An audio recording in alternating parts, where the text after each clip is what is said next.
अस्सलाम वालेकुम।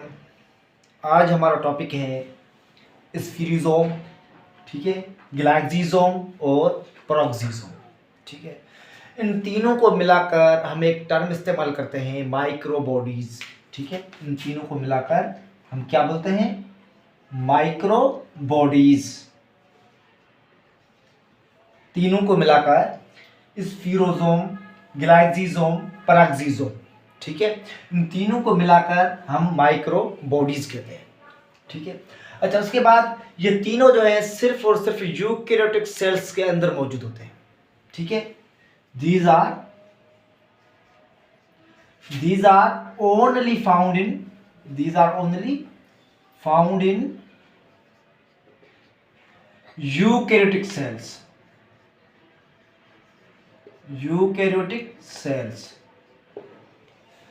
ये सिर्फ और सिर्फ यूकैरियोटिक सेल्स के अंदर मौजूद होते हैं तीनों, ठीक है। ये कहां से बनते हैं? सेल के अंदर वो कौन सा स्ट्रक्चर है जिससे ये तीनों बनते हैं? वो स्ट्रक्चर है एंडोप्लाज्मिक रेटिकुलम, ठीक है। एंडोप्लाज्मिक रेटिकुलम से ये तीनों जन्म लेते हैं, वहां से बनते हैं, ठीक है। तो हम कह सकते हैं कि एंडोप्लाज्मिक रेटिकुलम से ये तीनों बनते हैं। अच्छा, अब उसके बाद सवाल पैदा ये होता है कि स्फीरोज़ोम, गैलेक्सिज़ोम, पैरेक्सिज़ोम ये कौन से सेल्स के अंदर पाए जाते हैं? ये जो अपना स्फीरोज़ोम जो है, ठीक है, ये सिर्फ और सिर्फ प्लांट के सेल के अंदर पाया जाता है। सिर्फ और सिर्फ प्लांट के सेल के अंदर जो है ये पाया जाता है, प्लांट सेल, ठीक है। और ये जो है अपना गैलेक्सिज़ोम ये भी सिर्फ और सिर्फ प्लांट के सेल के अंदर ही पाया जाता है। ये अपना गैलेक्सिज़ोम जो है ये भी सिर्फ प्लांट सेल के अंदर ही पाया जाता है, found only in plant cell. Glyoxysome found only in plant cell, ठीक है। और उसके बाद पैरेक्सिज़ोम है, ठीक है। पैरेक्सिज़ोम जो है ये प्लांट सेल के अंदर और एनिमल सेल के अंदर, दोनों सेल्स के अंदर पाया जाता है पैरेक्सिज़ोम जो है, ठीक है। पैरेक्सिज़ोम जो है plant cell and animal cell मतलब ये दोनों सेल्स के अंदर पाया जाता है, ठीक है। एनिमल सेल्स के अंदर ये कहां पे पाया जाता है? लिवर और किडनी के अंदर। एनिमल सेल में ये जो है पैरेक्सिज़ोम कहां पे पाया जाता है? लिवर एंड किडनी सेल, ठीक है। Liver and kidney cell, liver and kidney cell, ठीक है। तो मतलब एनिमल के अंदर जो है लिवर और किडनी सेल के अंदर ही ये पाया जाता है, ठीक है। अब उसके बाद डिस्कवरी पे आते हैं, ठीक है। स्फीरोज़ोम जो है डिस्कवर कौन से साइंटिस्ट ने किया था? उस साइंटिस्ट का नाम है पेरनर। Discovered by पेरनर। ये जो स्फीरोज़ोम जो है कौन सा साइंटिस्ट है? पेरनर। डिस्कवर्ड बाय पेरनर साइंटिस्ट ने डिस्कवर किया था। उसके बाद गैलेक्सिज़ोम को कौन सा साइंटिस्ट ने डिस्कवर किया था? बीवर्स साइंटिस्ट ने डिस्कवर किया था, ठीक है, गैलेक्सिज़ोम, ठीक है। अच्छा, उसके बाद जो है पैरेक्सिज़ोम जो है साइंटिस्ट ने रोडेन साइंटिस्ट है, उन्होंने डिस्कवर किया था। रोडेन, RHODIN, रोडेन साइंटिस्ट ने डिस्कवर किया था। ये डिस्कवरी की बात हो गई है, ठीक है। अच्छा, अब उसके बाद जो है स्फीरोज़ोम को हम प्लांट लाइसोज़ोम भी कहते हैं। स्फीरोज़ोम का दूसरा नाम क्या है? प्लांट लाइसोज़ोम। प्लांट लाइसोज़ोम, ठीक है। क्योंकि हमने लाइसोज़ोम जो पहले पढ़ा था, हमने उसमें पढ़ा था कि सिर्फ लाइसोज़ोम जो है एनिमल सेल्स के अंदर मौजूद होते हैं, ठीक है। प्लांट के सेल्स के अंदर लाइसोज़ोम्स मौजूद नहीं होते। तो प्लांट में लाइसोज़ोम के तौर पे कौन सा स्ट्रक्चर, कौन सा ऑर्गेनिल है जो लाइसोज़ोम के तौर पे काम करता है प्लांट के अंदर? वो है स्फीरोज़ोम।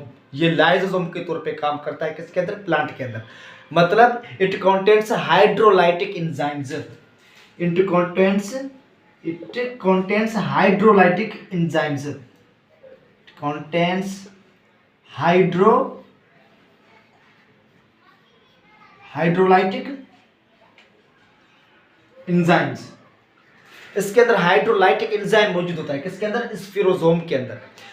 हाइड्रोलाइटिक एंजाइम एक ऐसा एंजाइम है जो डाइजेशन में हेल्प करे, डाइजेशन में मदद करवाए, उस एंजाइम को हम हाइड्रोलाइटिक एंजाइम कहते हैं।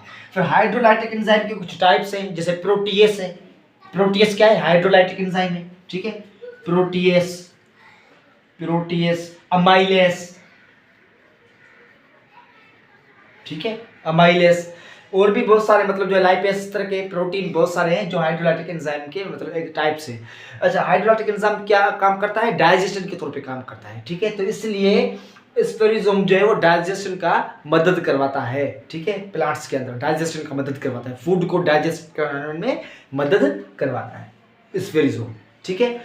अच्छा, उसके बाद जो है ये तो हमारा इसका ये फंक्शन है, ठीक है। इसको प्लांट लाइसोसोम भी कहा जाता है, स्फीरोसोम को प्लांट लाइसोसोम भी कहा जाता है, ठीक है।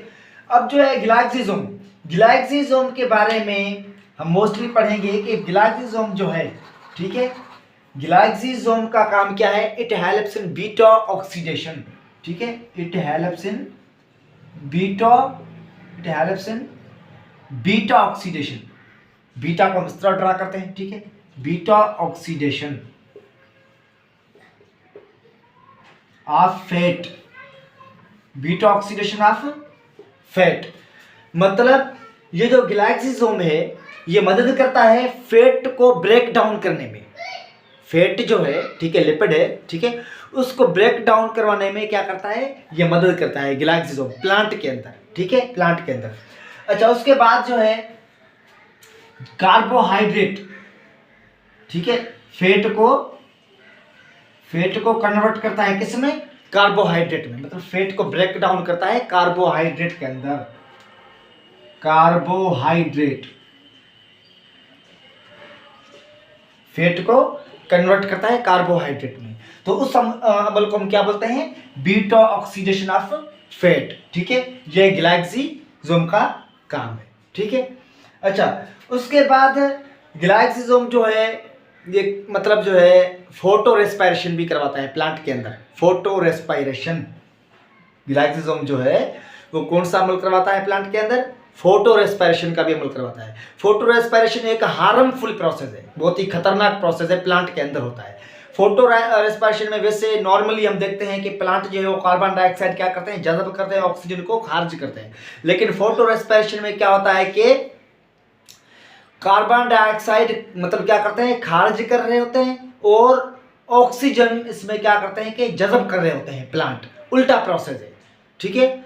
तो इसलिए ये प्लांट के लिए बहुत ही हार्मफुल है, क्योंकि प्लांट कार्बन क्या करता है? फिक्स करता है, ताकि मैं फोटोसिंथेसिस कर सकूं, फूड बना सकूं, ठीक है। प्लांट का काम क्या है? कार्बन को फिक्स करना, ताकि मैं फोटोसिंथेसिस का अमल करवा सकूं और अपने लिए फूड बना सकूं। लेकिन फोटो रेस्पायरेशन में क्या होता है कि फोटो रेस्पायरेशन में कुछ अलग ही मतलब जो उल्टा हो जाता है कि कार्बन जो फिक्स होता है ना फोटोसिंथेसिस के लिए, वो बाहर निकल जाता है, खारिज हो जाता है। जब बाहर खारिज हो जाता है तो अब प्लांट अपना फूड कैसे बनाएगा? जो उसने रखा था कार्बन कि मैं फोटोसिंथेसिस करूंगा, तो फोटोसिंथेसिस का कार्बन जो है अब वो बाहर खारिज हो रहा है, एनवायरमेंट के बाहर अंदर, ठीक है, बाहर एटमॉस्फेयर के अंदर, ठीक है। तो अब क्या होगा कि फोटोसिंथेसिस नहीं हो पाएगा प्लांट के अंदर, क्योंकि जो कार्बन फिक्स हुआ था फोटोसिंथेसिस के लिए, वो फोटो रेस्पिरेशन के थ्रू क्या होता है कि बाहर खारिज हो जाता है। इसमें ये ग्लाइक्सिसोम जो है प्लांट के अंदर फोटो रेस्पिरेशन भी करवाता है, जो कि प्लांट के लिए मोस्टली क्या होता है कि खतरनाक होता है, ठीक है, मतलब हार्मफुल होता है। लेकिन किसी किसी सिचुएशन में फोटो रेस्पिरेशन क्या होता है कि प्लांट के लिए यूजफुल भी होता है, मतलब फायदेमंद भी है, ठीक है। अच्छा, उसके बाद जो है plant and animal cell discovery, क्या किसने डिस्कवर किया था? डिस्कवर्ड बाय रोडिन साइंटिस्ट ने पैराक्सिसोम को डिस्कवर किया था, ठीक है। उसके बाद जो है हम देखते हैं कि ये जो प्लांट जो है ये लिवर और किडनी के अंदर पाया गया है। कौन? पैराक्सिसोम। लिवर सेल और किडनी के सेल के अंदर जो है पैराक्सिसोम पाया गया है, ठीक है। इसका काम यह है कि अमाइनो एसिड को और यूरिक एसिड को, ठीक है, अमाइनो एसिड को कन्वर्ट करता है किसमें, H2O2 हाइड्रोजन पेरोक्साइड में, या फिर यूरिक एसिड को, यूरिक एसिड, ठीक है, इसको भी कन्वर्ट करता है किसमें, H2O2 में, कौन, पेरोक्सिसोम, ठीक है। और उसके बाद कहता है कि ये जो अपना H2O2 है, हाइड्रोजन पेरोक्साइड है, ये टॉक्सिक है, हाईली टॉक्सिक है, तो इसलिए ये बहुत जल्दी टूट जाता है, ठीक है, ताकि सेल को नुकसान ना पहुंचे, क्योंकि H2O2 जो है वो ये क्या है, टॉक्सिक है, बहुत ही टॉक्सिक मटेरियल है, ठीक है, H2O2। तो ये जल्दी से क्या हो जाता है, कन्वर्ट हो जाता है, ये लिक्विड टाइप मटेरियल है, केमिकल है, ठीक है, तो ये जल्दी कन्वर्ट हो जाता है किसमें, लेस टॉक्सिक में, जो कम टॉक्सिक हो, सेल को नुकसान न पहुंचे, तो उस वो क्या है कि H2O2 जो है वो कन्वर्ट हो जाता है किसमें, पानी में और ऑक्सीजन में, पानी में H2O पानी का फार्मूला है, ठीक है, पानी में और ऑक्सीजन में कन्वर्ट हो जाता है, ताकि सेल को जो है वो नुकसान ज़्यादा ना पहुंच सके, ठीक है। और मोस्टली पेरोक्सिसोम जो है कहता है कि एनिमल सेल के अंदर इसका फंक्शन अभी तक सही तरह से पता नहीं चल सका कि एनिमल सेल के अंदर आखिर पेरोक्सिसोम का क्या काम है, ठीक है, सही तरह पता नहीं चल सका। और मोस्टली ये जो अपना पेरोक्सिसोम जो है ये अपना अमाइन एसिड या यूरिक एसिड को कन्वर्ट कर देता है किसमें, H2O2 में, ठीक है, सेल के अंदर मौजूद है पेरोक्सिसोम।